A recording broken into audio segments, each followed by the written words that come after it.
আসসালামু আলাইকুম সবাইকে। আসমাস কুকিংয়ে আপনাদের সবাইকে স্বাগতম জানাচ্ছি। আজকে আমি আপনাদেরকে শেয়ার করব জাল জাল মোরগ রেসিপি। আমি এখানে মোরগ ভাজার জন্য কড়াইতে তেল দিয়েছি প্রয়োজন মতো। আর আমি এখানে দেশি মোরগ নিয়েছি 1 কেজি ওজনের। আমি এক এক করে মোরগ ভেজে নেব।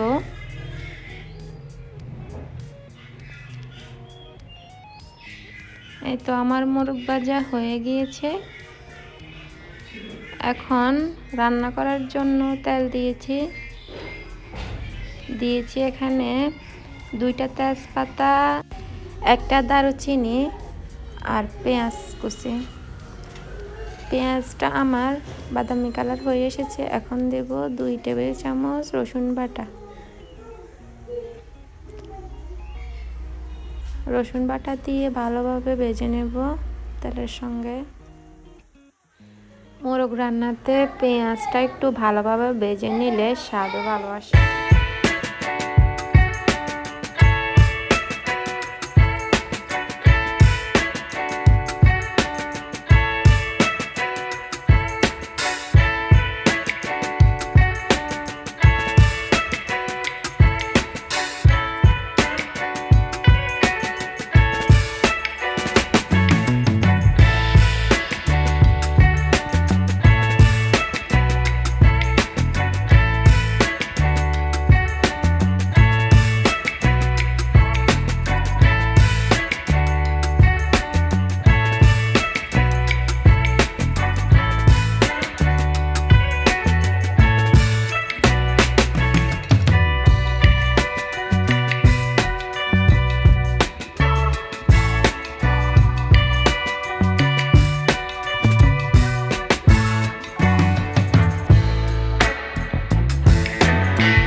ভালোভাবে নেড়ে ছেড়ে দিয়েছি।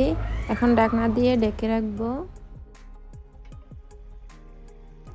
ঘ্রাণের জন্য সামান্য ধনিয়া পাতা কুচি দিয়েছি। আমার ভিডিওটি ভালো লেগে থাকলে একটা লাইক করবেন আর কমেন্টের মাধ্যমে আমাকে জানাবেন। নতুন নতুন ভিডিও পেতে আমার চ্যানেলটি সাবস্ক্রাইব করে দিবেন। আল্লাহ তাআলা সবাইকে ভালো এবং সুস্থ রাখুন। আজকে বিদায় নিচ্ছি। আল্লাহ হাফেজ।